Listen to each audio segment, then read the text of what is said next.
Hey guys, so we're going to do a quick video here about these gauge clusters. So this is the one that I pulled out of my 3800. As you can see, may have hit it a little too hard, a few too many times with my foot to try to get it to work because it was going bad. So I got the help of Noah to get this one. And this came out of a 2003 ICCE, I think, with the same engine and transmission. Really the only thing that I needed out of one of these, I mean, I could have used any gauge cluster, but I really needed one with the trans temp gauge because this one's got one too. So other than that, everything's the same. This one's also got an amps gauge. So basically all we're going to be doing with these two is swapping these two gauges, putting new light bulbs in this one, and then this one's going to be going into 147, so my 3800. So let's see how this goes. First off, what we need to do is there are 3 screws right there, and right there. So if you're looking at it, you can see some of my Transformers collection back there, but if you look at it here, you see where the screws are. And then don't have to do this, but to get these kind of inner bulbs out, there are 1, 2, 3, 4, at least 5 screws you need to get out of this panel right here. Just follow these little corners and stuff and you'll find all the screws you need to get out of there. But we're going to be doing the same thing on this one. You can see I had 2 screws in there that just fell out, but it's fine. I left the other screws in the bus just in case, but I also have plenty of spares. And then whenever we remove these gauges, all we have to do is unplug them and pry them out and put them back in. So let's go ahead and get to it. So here's what they look like with the front bezel taken off. You can see this is the one that goes to the first gen CE, and why, if you put it on here, it wouldn't not work, but it wouldn't necessarily look right.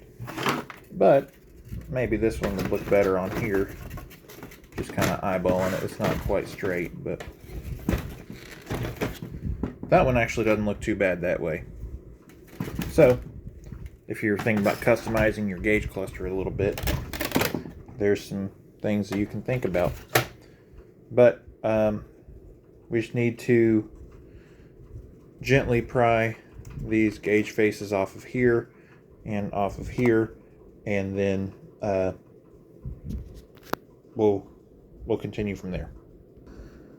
So as you can see, there are basically just right here, you pull this back. Well, try to hold this with one hand and the camera. See if I can see what I'm talking about here. Maybe. Let's see if we can set this camera up. Like, let's see.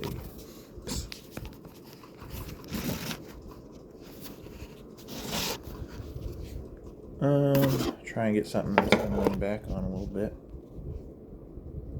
So basically, as you can see, right here, it's basically just a little tab that holds this thing in.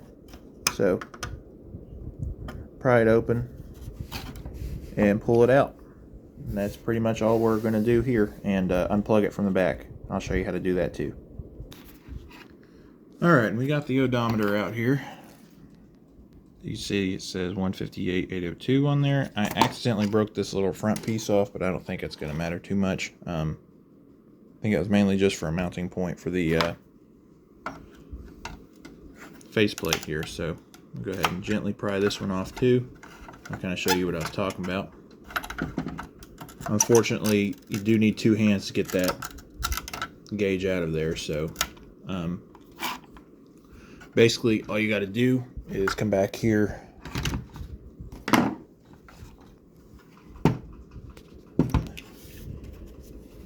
take your screwdriver, very lightly pull up on that white tab there. The other one's actually the same color as this, but very gently pry up on that and just gently slide this out. You don't want to break anything. You don't want to mess up the circuit board, so you got to be very careful.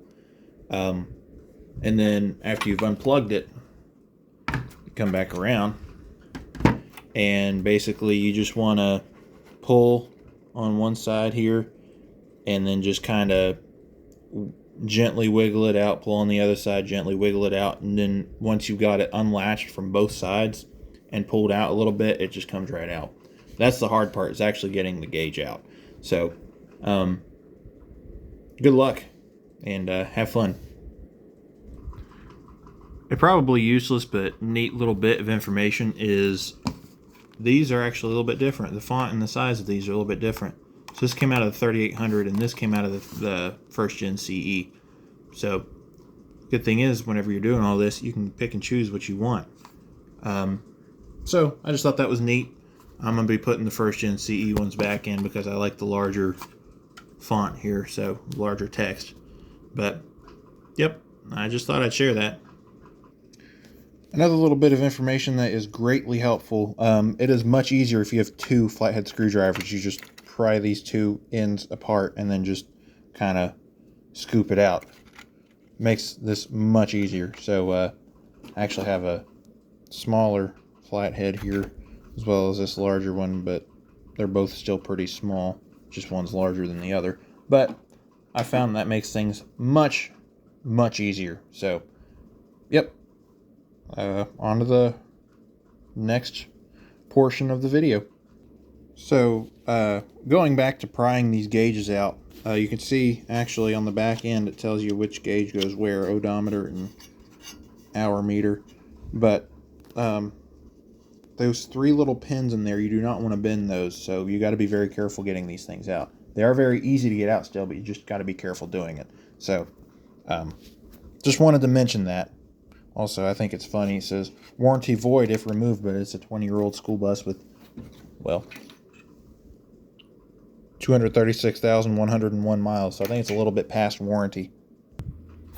And when you're putting these gauges back in, it's easy just to go ahead, get this screwdriver here, pry that open, and then push it in. And it should click right in, but kind of hard to do one-handed. So just kind of shove it in one side here and then open this other side and then put it in. And now, as you can see, the mileage from the old gauge cluster and the hours from the old gauge cluster are now in the new one. So hopefully this should work pretty well. See, this one's actually the only manual gauge on here. It's got air hookups back here, but yeah, so hopefully this all goes together well. I'm kind of worried about these actually staying on here, these faces, but also this one, because this one's just loose now. But yeah, we'll see how it goes. I decided to put a couple little pieces of tape in there, and it should be hidden. Yep, it's hidden behind the plastic of the bezel here, so it's not something you'll be seeing whenever you look at the gauge cluster. There's some tape up there that was already there whenever I took this all apart. Tried to get it off there, but it'd be alright. Yeah, we'll go ahead and put this back together, and then probably go ahead and put that one back together and start changing some light bulbs. We will get to the light bulbs here in a second. I do just want to show this real quick. I forgot to plug this in, so it's very easy. It just goes on like this, and then just kind of tuck the wires in here so that way they don't get in your way. But yep, very easy. Anyways, these light bulbs, I got these off of Amazon.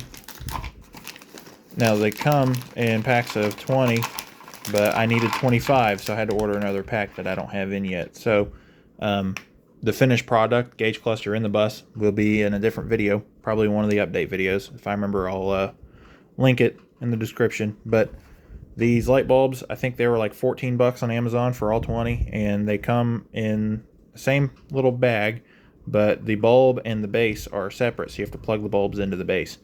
So it's very easy. Just twist, pull out. There's the old bulb. Take the new one and twist it in there, and you're done. Next one, same process. So we'll see what it looks like whenever I get all 20 of these put in. So I went ahead and took this metal cover off. You can see that's what it looked like before. That's what it looks like now. And you can see all of the stuff that it was trying to protect. So keep that in mind whenever you're working behind here, is you got to be careful not to mess anything up. Got to be very careful.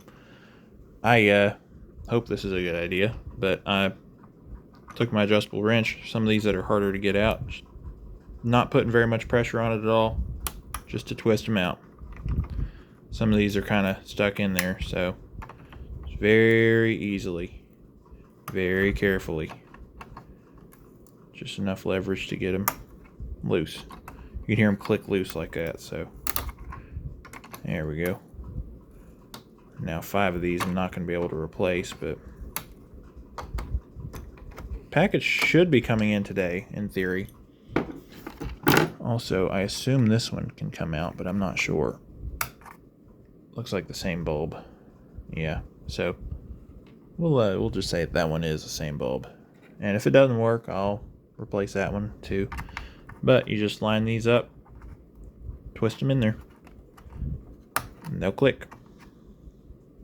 So, yeah, I'll try and get as many of these bulbs in here as I can.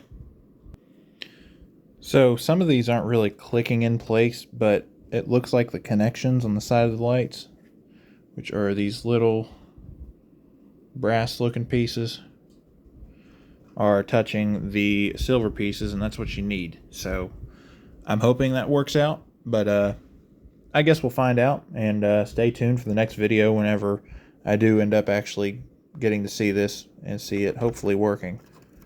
But, you know, just put one in here, and like this one's not clicking, but it's snug and barely see it, but I don't know if you can even see it on the video. But, yep, you can barely see it. Right there, there's a little lip right there, a little notch. That's where that connection is at. And it is on the silver spot on the circuit board. So that's what you need, as far as I can tell.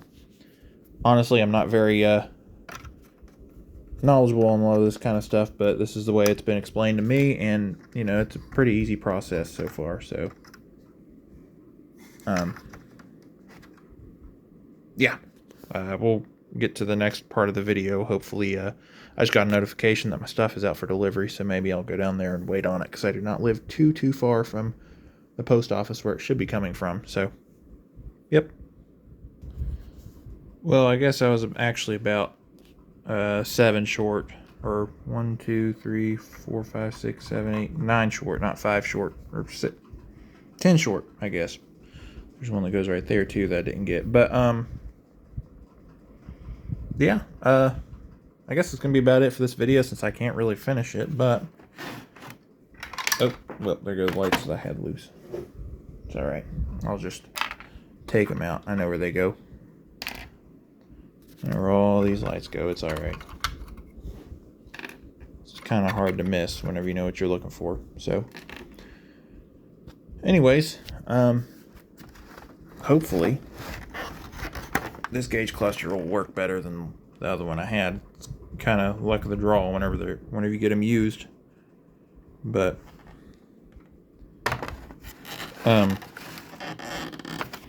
don't know if I mentioned this earlier, but to get this metal piece off, this one actually had part of the part number sticker over it, but it's one screw right here, one right there. Let's see, the first one, second one, the third one is right here. So this actually has a sticker covering that one, and there's one right here, and then one right here, or it's right there and right here. So pretty easy. Hopefully this will all work, but I guess we will find out. So that'll be about it for this video. Thanks for watching. Good. I'll show this off, then we'll cut the video off. I'm hoping that this will work. I guess we'll find out. All right, that'll be it. Thanks for watching.